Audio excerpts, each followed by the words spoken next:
November 8, 1942. Just before dawn, the Atlantic wind sweeps across the deck of the USS Augusta. The sea is restless. Black waves break against the bow, scattering cold spray across the faces of men who have never seen war. Private William Miller, 19 years old, clutches his M1 Garand and stares toward a faint glow on the horizon. Somewhere beyond that darkness lies Casablanca, the gateway to North Africa, and America's first real step into the Second World War. The engines hum beneath his boots. The smell of diesel oil mixes with the salty air.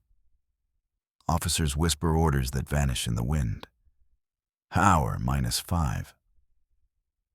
No one speaks above a murmur.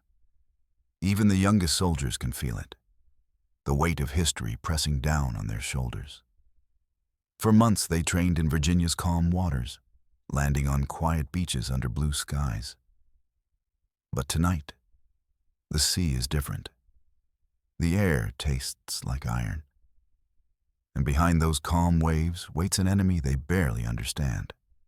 French guns loyal to Vichy, watching from coastal forts, ready to fire on anyone who dares to land. Miller glances at the man beside him. Corporal Reyes, hands trembling as he checks the safety on his rifle. Someone jokes softly, "They say the French will welcome us." No one laughs. Then, a sudden flash. A star shell lights the sky in ghostly white. For a heartbeat, the coastline appears, dotted with bunkers and palm trees bending in the wind. The illusion of safety disappears. This isn't a training exercise anymore. A low whistle from the loudspeaker. All troops prepare to disembark. The landing craft creaks as soldiers climb down the rope nets. The sea below glows faintly from phosphorescence, as if the ocean itself is alive, waiting. Miller takes one last breath of cold air. He doesn't know that within minutes, artillery will scream overhead, and history will mark this morning as the moment America truly entered the war. He didn't know this moment would rewrite everything. By the autumn of 1942, the world was still burning, and victory was far from certain. In the deserts of Egypt, General Bernard Montgomery's 8th Army clawed its way against Rommel's Afrika Korps at El Alamein. To the east, the Red Army bled at Stalingrad, fighting street by street for survival. And across the Atlantic, America, still young in this war, had not yet faced the true test of battle. President Franklin D. Roosevelt and Prime Minister Winston Churchill knew that the Allies needed momentum, a new front that could pull German divisions away from Russia and give America's soldiers their first taste of combat. Their answer was bold, perhaps even reckless. Land an Allied army on the shores of French North Africa. But there was a problem. North Africa wasn't held by the Germans, not yet. It was controlled by the Vichy French, loyal to a government that served under Nazi pressure. No one could predict how these French troops would react when they saw the American flag. Would they join the Allies or open fire? For General Dwight D. Eisenhower, newly appointed as the Supreme Commander of Operation Torch, it was the first major gamble of his career. From his command post inside the Rock of Gibraltar, a fortress carved into stone, Eisenhower looked out over the strait separating Europe from Africa. Somewhere beyond that horizon lay 3 invasion targets: Casablanca in Morocco, Oran in western Algeria, and Algiers to the east. 3 landings, 3 fleets, 1 synchronized strike. Torch would be the largest amphibious operation the world had ever seen, until D-Day. Over 850 ships would cross the Atlantic under radio silence, carrying more than 107,000 American troops and 23,000 British soldiers.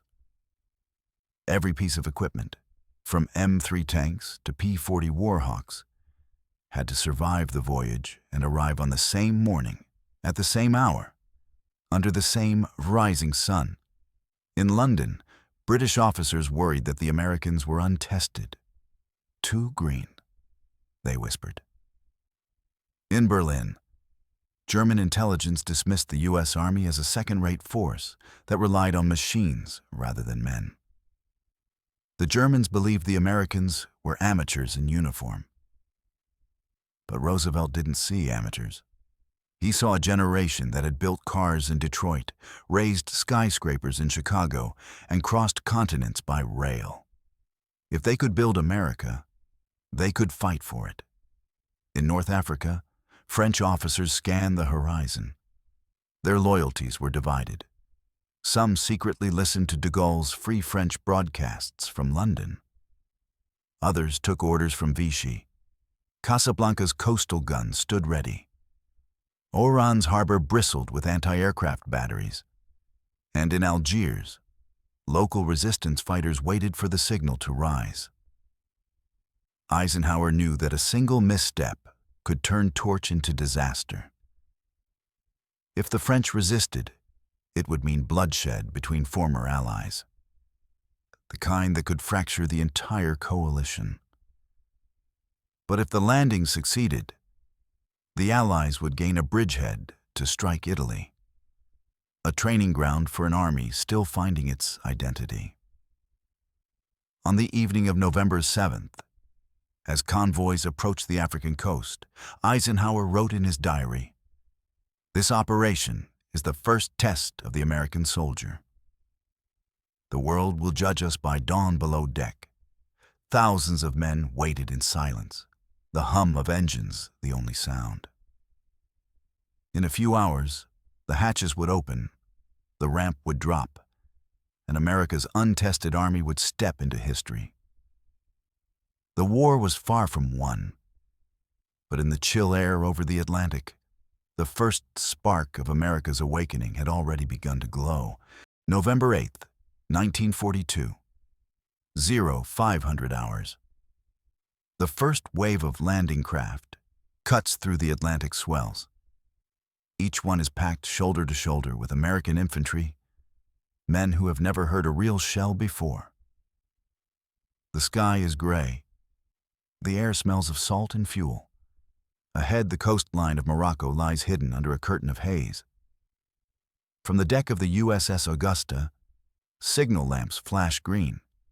The assault begins. Engines roar as Higgins boats drop into the sea. Wooden hulls slam against the waves. The men grip their rifles, faces slick with spray. Somewhere beyond the fog, the city of Casablanca sleeps, unaware that war is coming. At first, there is silence. Only the hiss of water, the low whine of engines. Then, a flash. A thunderous crack echoes from the shore. A shell slams into the water, sending up a column of steam and salt. Another lands closer.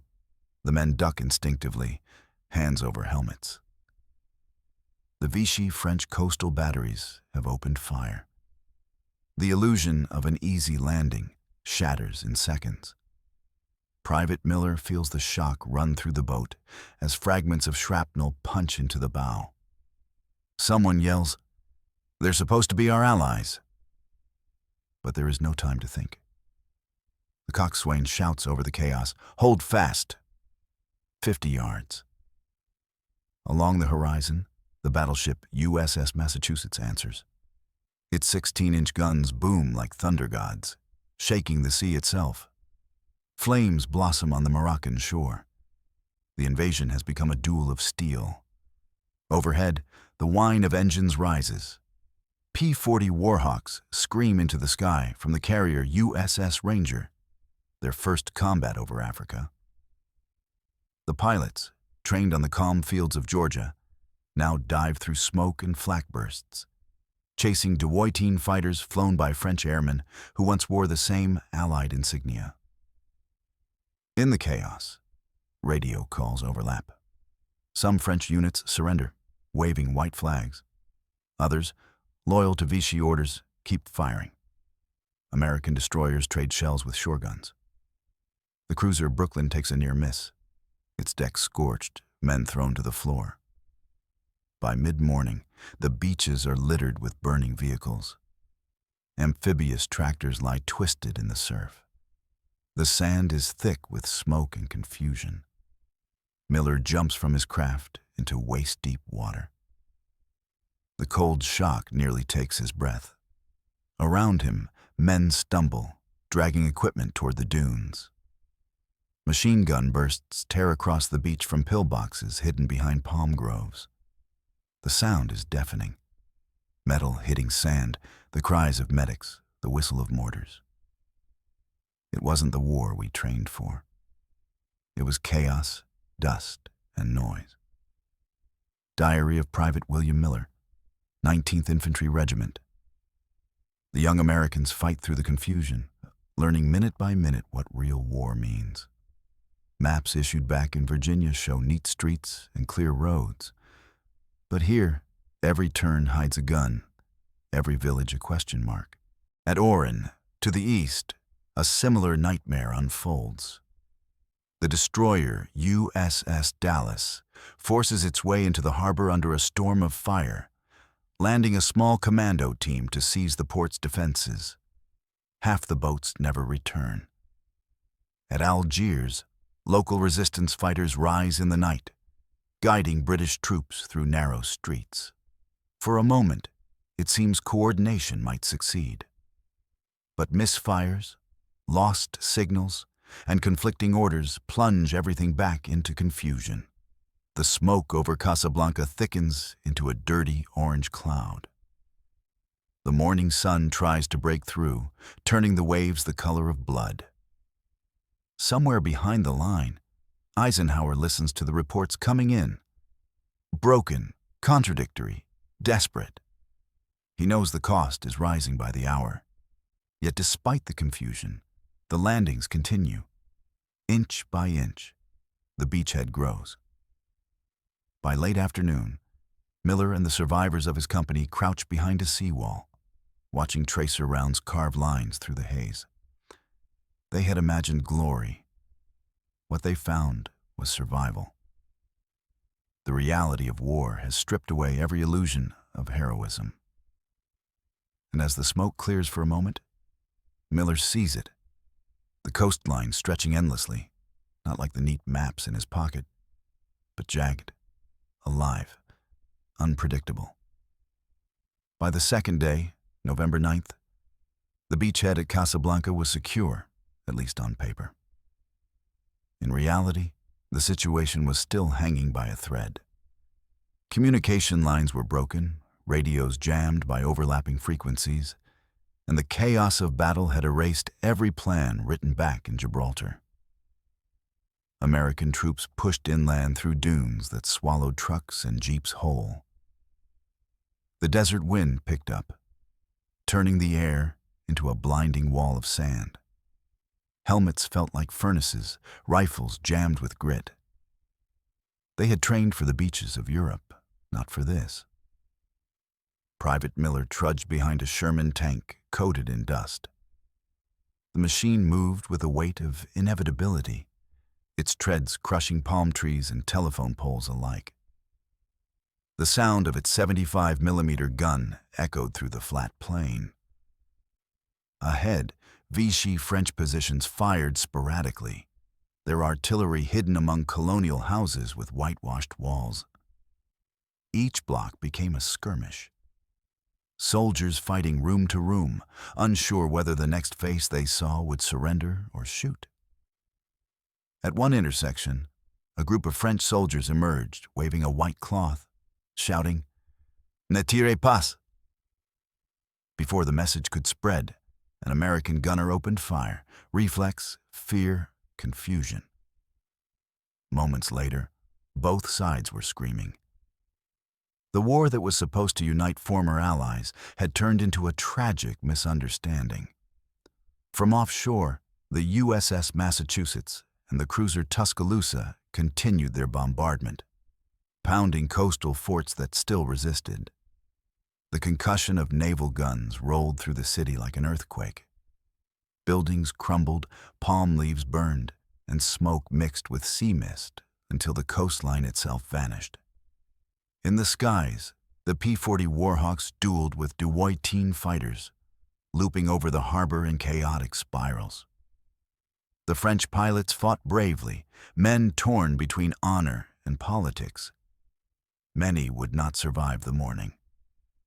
By midday, Casablanca's harbor lay choked with wreckage, ships half sunk, oil burning on the surface, the stench of cordite and diesel thick enough to taste.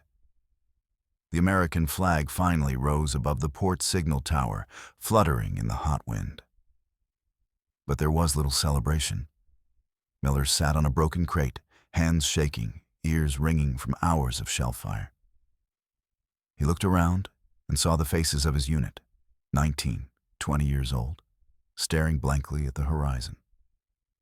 No one spoke. There was nothing heroic about what they had just endured.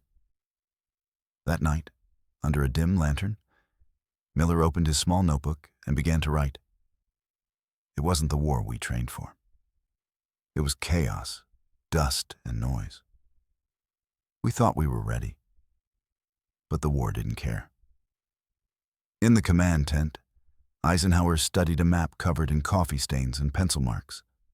His intelligence officer pointed out the shifting front lines, the bridges taken, the ones still held. The general knew that the blood spilled here was the price of learning, America's first lesson in modern warfare. By the evening of November 11th, the Vichy commander in Morocco, Admiral François Darlan, agreed to a ceasefire. The guns finally fell silent. Casablanca, Oran, and Algiers were in Allied hands. But Eisenhower didn't smile. He knew the hardest part was yet to come. German troops were already pouring into Tunisia. The North African campaign was far from over. Still, Torch had done something no amount of training could achieve. It had baptized an untested army in the reality of war. Private Miller closed his notebook, the sound of waves and distant thunder still in his ears. The maps they had studied back home were useless now. War wasn't clean lines and numbered grids. It was mud, smoke, and chance. As the first light of dawn touched the battered shore, he realized something that every soldier learns in their first battle. Nothing in war goes according to plan. They realized their maps were wrong. War is often remembered for its heroes, the men who charged, who fought, who bled. But Operation Torch was not won by courage alone. It was won by something colder, quieter, and infinitely harder to master. Logistics. Behind every shell fired at Casablanca, every Sherman tank that rolled through the dunes, stood an invisible network of planning and arithmetic that stretched across an ocean. In late October 1942, as the last autumn leaves fell in Washington, the United States Navy began assembling the largest convoy in its history. 850 ships, freighters, tankers, troop transports, destroyers, carriers, lined up along the East Coast. From Norfolk, Virginia, to New York Harbor, docks overflowed with crates stamped AFRICA, TOPSECRET. They were about to cross 4,000 miles of ocean, a distance longer than anything the U.S. military had ever attempted. And they would do it in silence. No radio transmissions, no lights on deck, no waypoints shared over the air. Each ship carried sealed orders, to be opened only after passing Bermuda. To the men on board, it felt like sailing into a void. But to General Eisenhower, this was the first true test of America's industrial muscle, a gamble of numbers. He knew that logistics would decide the war as surely as bullets. So he turned to the one man capable of orchestrating such a miracle, Admiral Henry Kent Hewitt, commander of the Western Naval Task Force. Hewitt's mission was simple on paper and impossible in practice. Deliver 107,000 men, 15 million gallons of fuel, and two 130,000 tons of supplies, all in perfect sequence, to the exact minute of landing. Every tank, every jeep, every crate of rations had a place in a mathematical ballet. Across the Atlantic, German intelligence picked up fragments of wireless chatter. They suspected an Allied invasion, but not here.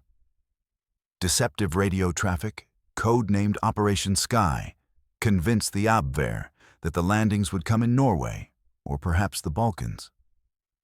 While German agents chased phantoms in the north, the real convoy slipped past under the cover of weather fronts. Ships zigzagged to avoid U-boats, guided only by dead reckoning and a few trusted stars. In one convoy, the tanker USS Kennebec carried aviation fuel so volatile that a single spark could have destroyed half the fleet. Sailors slept beside drums of gasoline, praying the ocean would stay calm. The math was staggering. Each Sherman tank burned 100 gallons a day. Each soldier consumed 3 pounds of food and water. Every mile forward demanded a mountain of steel, fuel, and coordination. By comparison, the Germans needed 10 days to move a single division across the Mediterranean. The Americans would move the same tonnage in 72 hours. It was not courage alone that won torch. It was arithmetic. From Eisenhower's headquarters inside Gibraltar's Rock, messages came in coded bursts. He watched as supply columns landed, one after another, hitting their marks with uncanny precision. The world had never seen an army move so far, so fast, with so little margin for error. At sea, fog and luck became allies. Storms hid the fleets from Luftwaffe patrols. When the first wave of transports reached the African coast, the Germans still believed the invasion was coming for Norway. In a war built on deception and destruction, America had just pulled off its first great act of organization, a masterpiece of movement, not of fire. And yet, as the final ships anchored off Casablanca, Eisenhower knew the gamble was only half won. Supplies could bring men to the fight, but only discipline, improvisation, and relentless arithmetic would keep them alive once the bullets started flying. As the first waves of troops pushed inland, the real war for torch shifted behind the lines, to the beaches, the ports, the endless flow of crates that meant the difference between advance and collapse. Every ship in the Western Task Force had been assigned a minute-by-minute schedule before it ever left Virginia. Tankers first, then troop transports, then the freighters loaded with food, ammunition, spare parts, even field hospitals packed into wooden boxes. Each crate was numbered and color-coded, red for fuel, blue for rations, yellow for weapons. If one color lagged behind, the entire system could unravel. On the beaches near Fadala, engineers fought a second battle, against the ocean itself. Waves tore apart pontoon docks. Forklifts sank in the sand. Jeep engines flooded before they ever touched dry ground. So the Americans improvised. They built causeways out of steel matting, chained bulldozers together, and used half-sunken landing craft as floating piers. Day and night, lines of soldiers passed crates hand to hand from surf to shore. Each box weighed 50 pounds. Each man carried hundreds before dusk.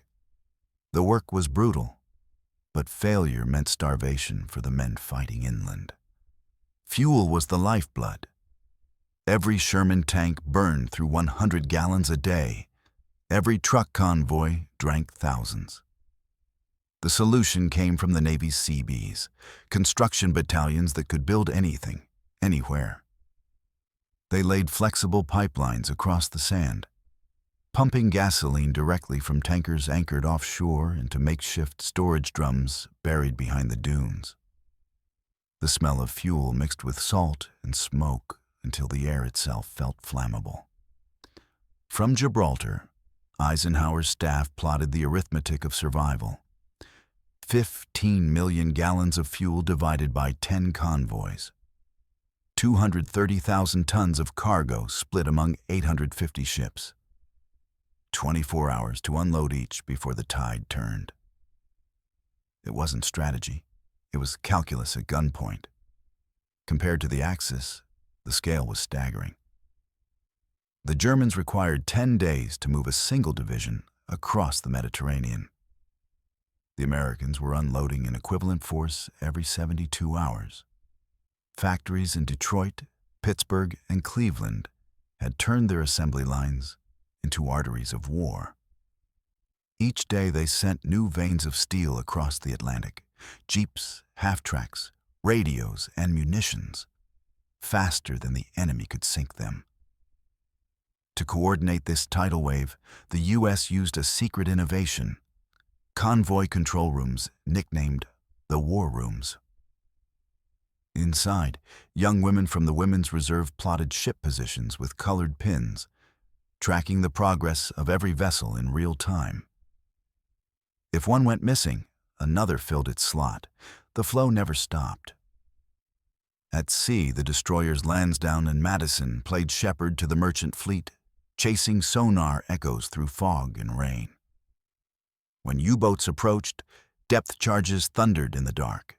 One sailor later wrote, "We didn't see the enemy, but we felt him under our feet." And still the supply lines held. Even storms that scattered convoys couldn't break the rhythm. When one transport was lost, 3 more arrived to take its place. The mathematics of American industry had outpaced German torpedoes. On shore, supply officers marked their ledgers in grease pencil, turning numbers into motion. Rations for 20,000 men per day. Artillery shells by the ton. Medical morphine measured in ounces that meant lives saved or lost. Private Miller, now temporarily assigned to a logistics detail, watched in disbelief as cranes lifted tanks straight from ships onto the sand. He had never seen so much machinery in one place. Rows of jeeps stretched to the horizon, each with a tag bearing its destination: Oran, 3rd Armored, Algiers, 7th Corps. He realized that the war wasn't just fought with rifles. It was fought with clipboards, cranes, and numbers that no human mind could truly grasp. By the end of the first week, nearly every piece of equipment had arrived within schedule. What had once taken Germany 10 days now took the Allies 3, and every hour shaved from the clock brought victory a little closer. Eisenhower wrote in his diary that night, "We proved that an army can be built on water and march upon a schedule written in math." The soldiers resting on the beaches didn't know those numbers, but they could feel their power. Fuel flowing, food appearing, ammunition stacked like walls of steel. Somewhere beyond the dunes, engines started again, and the sound of tanks rolling east echoed like the ticking of a giant clock that America had just set in motion. War, in the end, is a contest of production. The ability to turn metal, fuel, and sweat into movement. Operation Torch proved that America could do it on a scale no empire in history had ever matched. In Detroit, automobile plants, once stamping fenders, now pressed armor plates for the M3 Lee. In Pittsburgh, blast furnaces poured steel 24 hours a day, lighting the night sky red. Across the Midwest, assembly lines ran without pause. Jeeps every 90 seconds, trucks every 5 minutes, shells by the ton. Each bolt, each spark, was a silent promise that what left the factory floor would reach a soldier's hands in Africa within weeks. The math behind that miracle was staggering. One Liberty ship could carry 10,000 tons of cargo, enough to feed an army division for a week. With 850 vessels in motion, that meant 8.5 million tons of material crossing the ocean at once. At any given hour, somewhere between Virginia and Morocco, 1 million gallons of fuel floated on the waves. German intelligence could not comprehend the scale. To them, the ocean was a barrier. To the Americans, it had become a highway. When a U-boat sank one transport, 10 others filled its place. Factories built ships faster than submarines could destroy them. Axis logisticians measured in scarcity. They counted barrels, rationed tires, begged for spare parts shipped through the bottleneck of Italy. Allied planners measured in excess. They planned not for what they had, but for what they could replace. In Tunisia, German field commanders watched the new flow of American machines arriving from the west and realized something frightening. The enemy's capacity seemed infinite. For every Panzer destroyed, another Sherman appeared. For every bomb dropped, another was waiting on a deck somewhere in the Atlantic. Back in Gibraltar, Eisenhower studied the final reports. In 15 days of continuous movement, the U.S. Navy had delivered an army across 4,000 miles with precision once thought impossible. Out of the 850 ships launched, fewer than a dozen were lost to weather or attack. Loss rate, under 2%. He wrote quietly in his logbook. This was not bravery alone. It was calculation, discipline, and the power of a free industry. By mid-November, the supply lines were humming like clockwork. Convoys sailed east toward Oran and Algiers, their wakes cutting silver paths across the water. Every crate unloaded, every gallon pumped, was another step toward the next invasion. Sicily, Italy, and one day, Normandy. Operation Torch had begun as a gamble. It ended as a proof that the United States could move continents, sustain armies, and outthink an enemy obsessed with territory instead of tonnage. As dawn broke over the African coast, Private Miller looked out at the horizon, where cargo ships still waited their turn. He could see cranes lifting crates the size of small houses, hear engines rumbling, smell the oil and salt. For the first time, he understood what his general meant. In this war, arithmetic wins. The soldiers who fought in the dust of Morocco would remember the chaos and the noise. But history would remember something larger. The moment when numbers became might and logistics became victory. November 11th, 1942. On the morning that would later be remembered as Armistice Day, the anniversary of the end of the First World War, new guns thundered across North Africa. But by nightfall, those guns fell silent. In Casablanca, Oran, and Algiers, white flags appeared over French strongholds. The commanders of the Vichy garrisons, after 3 days of bitter fighting, finally agreed to cease fire. For the first time since America entered the war, the United States Army stood victorious on foreign soil. Yet, victory did not look like the posters back home. The beaches were strewn with wrecks and spent shells. Hospitals overflowed with wounded from both sides, French and American soldiers lying side by side, separated only by bandages. General Dwight D. Eisenhower walked through a captured French headquarters that evening. The walls were scorched, maps scattered across the floor, radios silent. He paused at the window, staring toward the harbor where fires still burned. He had won, but at a cost that would mark him forever. When word reached Berlin that Vichy had surrendered, Adolf Hitler erupted in rage. In retaliation, he ordered Case Anton, the full occupation of unoccupied France. German panzers rolled south through Lyon and Marseille, seizing control of the Vichy regime overnight. In North Africa, Hitler's response was even swifter. His generals rushed troops across the Mediterranean into Tunisia, determined to hold the last foothold on the continent. The torch of war, lit in Morocco, now burned toward Europe. For the Americans, the campaign was far from over. What began as a baptism by fire had become an education in the brutal arithmetic of war.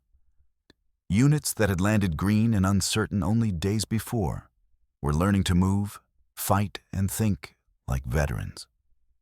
On the road from Casablanca to Tunis, convoys stretched for miles, jeeps, half-tracks, and M3 tanks kicking up dust clouds that glowed gold in the African sun. Each mile forward meant new challenges, supply shortages, mechanical breakdowns, and the unrelenting heat. But the spirit had changed. Men who once hesitated now acted on instinct.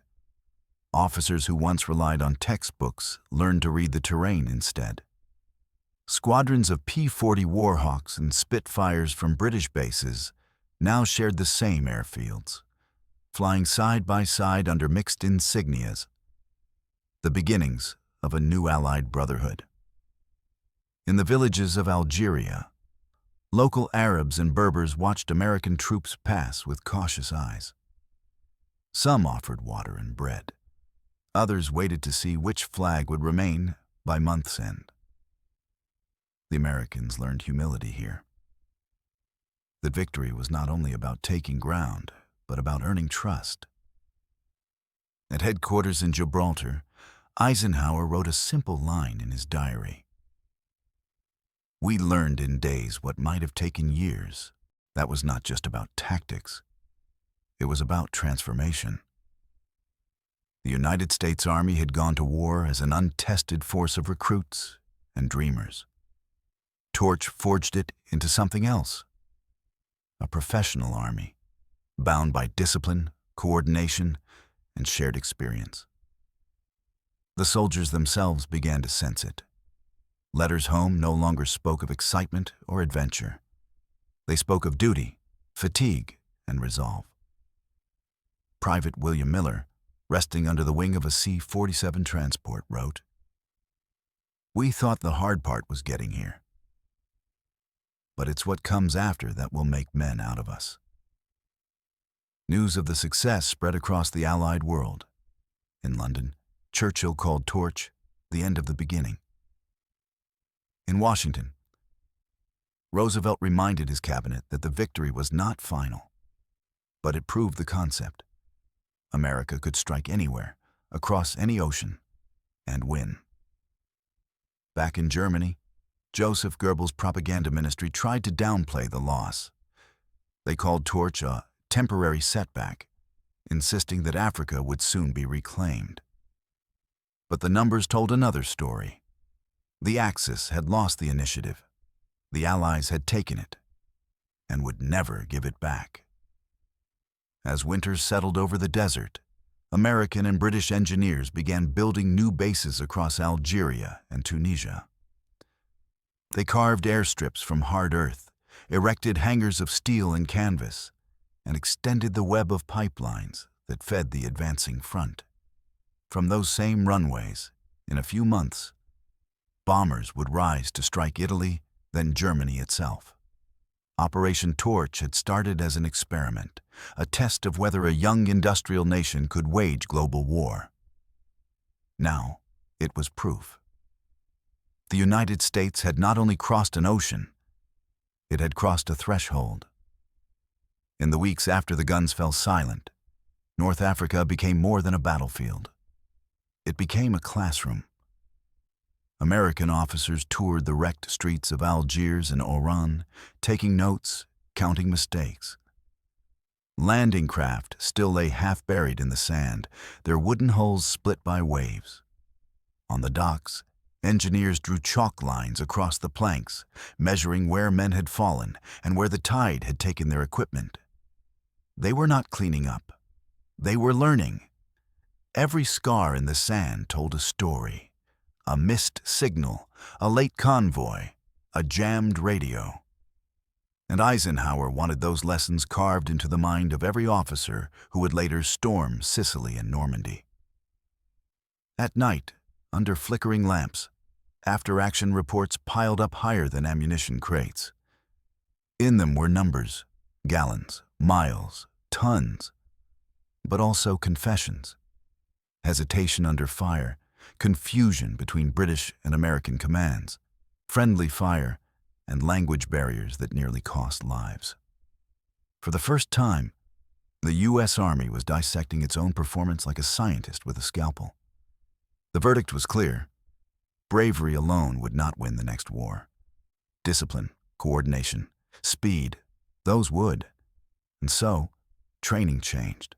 Drills became faster, stricter, orders shorter, radio codes simplified.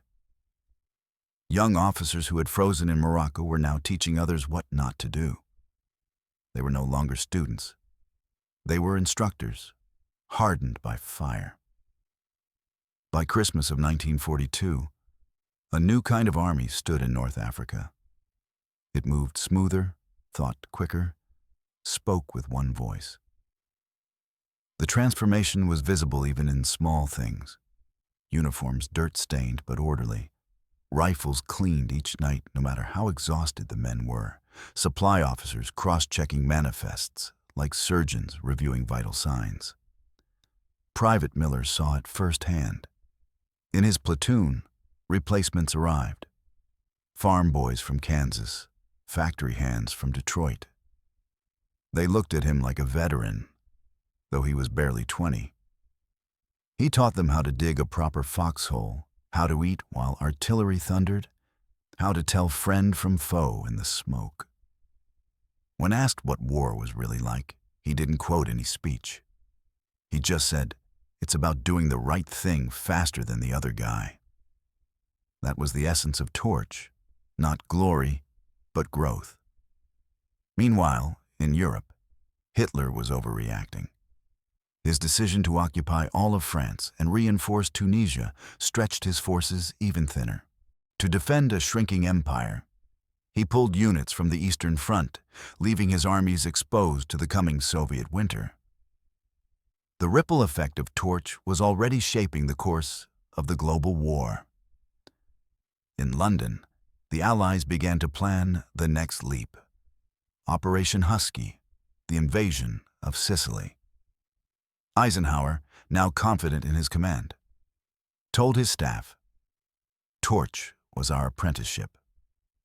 Sicily will be our proof he had earned the respect of both the British generals and his own troops.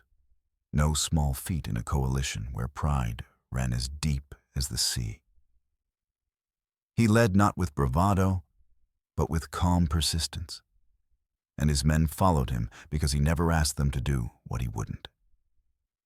Still, Torch had left scars. Thousands were dead or wounded. The smell of burned oil and cordite lingered in every port. And some officers still wrestled with guilt over shooting former allies. For them, victory carried a bitter taste. But in that bitterness, something essential was forged. A sense of maturity that no training ground could have taught. The Americans were no longer outsiders in the Allied war.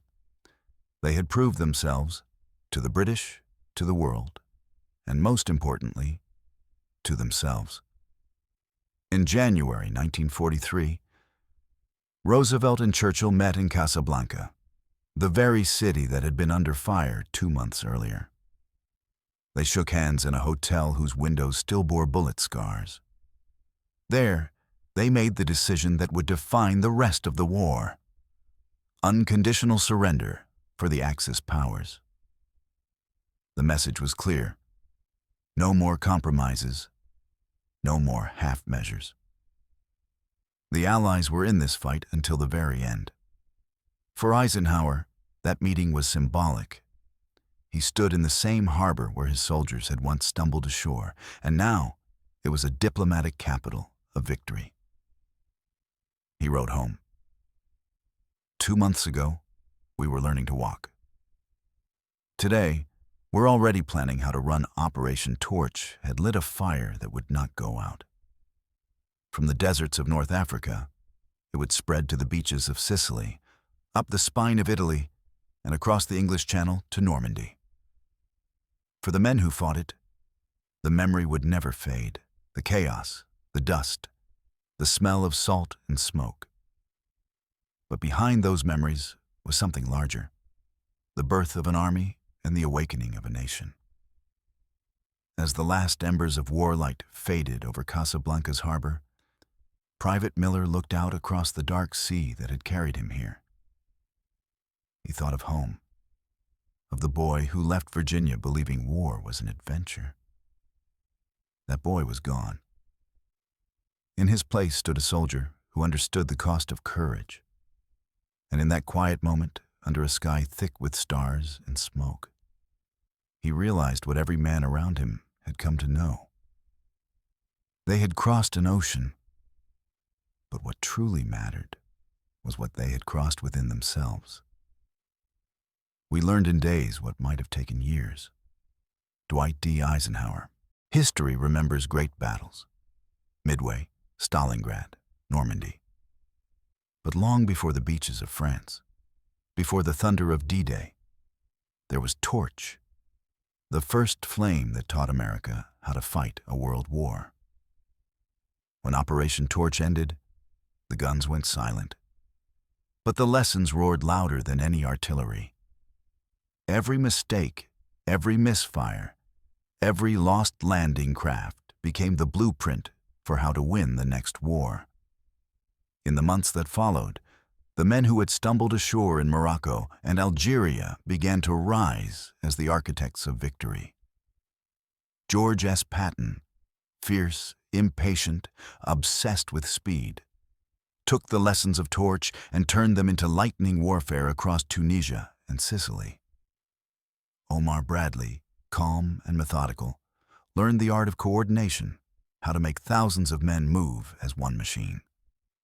And Eisenhower, the quiet strategist who had held together allies, egos, and chaos, proved he could command not just an army, but an alliance.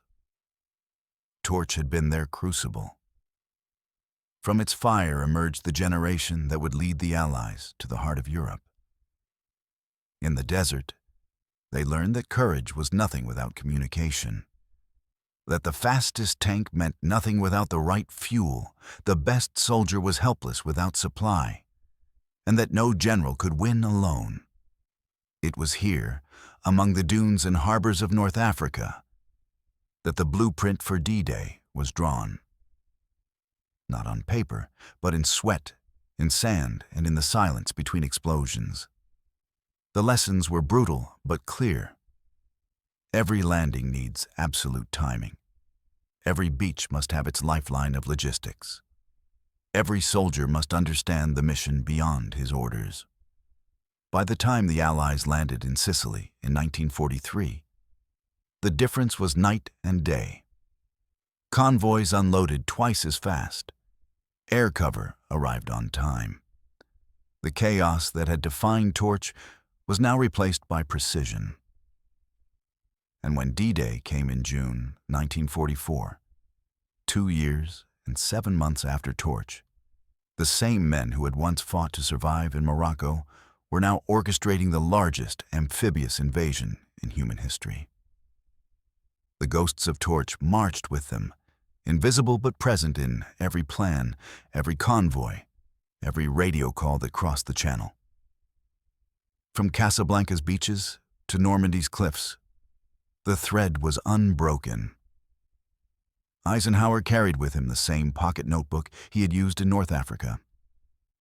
Inside it were hand-scribbled notes from Torch, reminders of failure turned into doctrine.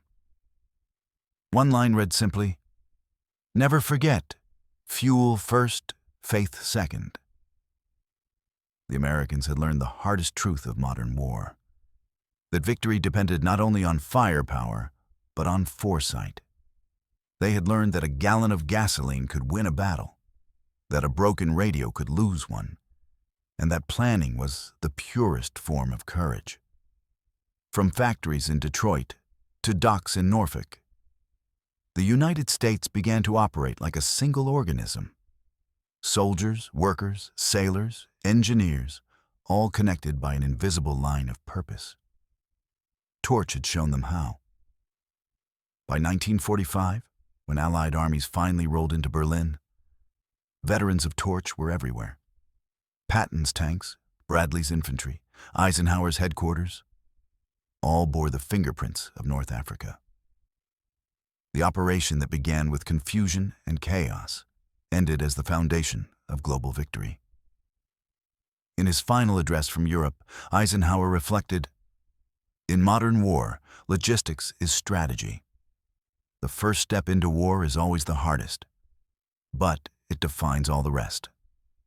Operation Torch was that first step, uncertain, costly, imperfect, but necessary. It was where a young nation found its footing, where soldiers found their discipline, and where a generation found its purpose. And though its beaches are quiet now, the sound of that awakening still echoes in the hum of engines, in the pages of history, and in the truth that every great victory begins with a single, trembling step forward. The fires of Casablanca have long faded. The dunes are quiet now, the sea calm again. But in that silence, something remains. The echo of a nation's first true step into war. For the men who crossed the Atlantic in 1942, Torch was more than a battle. It was a test of faith, of will, and of identity. They arrived as recruits. They left as soldiers. And in doing so, they awakened something larger than themselves. The realization that America could lead, endure, and prevail. General Dwight D. Eisenhower would later say, "Torch was not just a landing. It was America's awakening." From the beaches of Morocco to the harbors of Normandy, that awakening became the heartbeat of a new world. If you want to understand how a young nation became the superpower of the 20th century, one step, one ship, one soldier at a time, subscribe and stay with us. The next chapters of Battle Records will take you even deeper into the heart of the Second World War.